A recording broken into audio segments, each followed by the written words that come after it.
भारत के कहानी। राम कथाला जुबानी, ये भारत के कहानी। राम कथाला जुबानी, सब जुर मिल के गाबोना,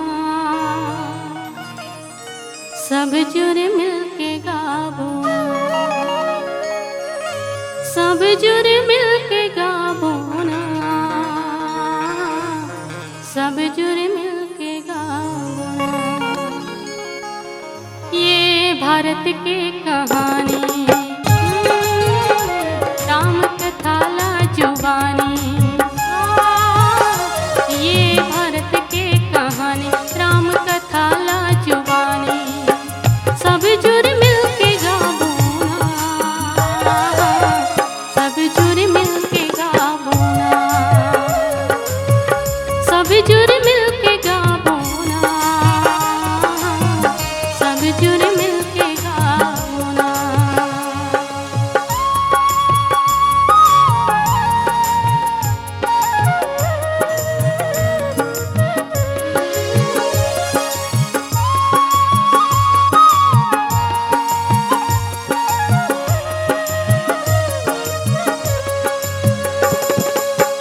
मांगी नाव ना केवट आना, कही तुम्हार मरम में जाना।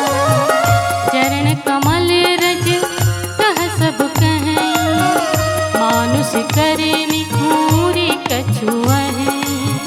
मांगी नाव ना केवट आना, कही तुम्हार मरम में जाना। चरण कमल सब कहीं, मानुष करे निहूरी कछुअहि। ये भारत के कहानी,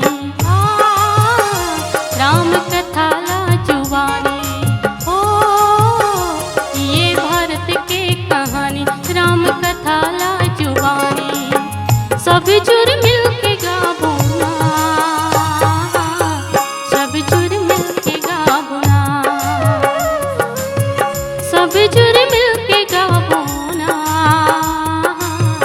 सब जुर मिल के गाबोना, सब जुर मिल के गाबोना, सब जुर मिल के गाबोना, सब जुर मिल के गाबोना, सब जुर मिल के गाबोना, सब जुर मिल के गाबोना।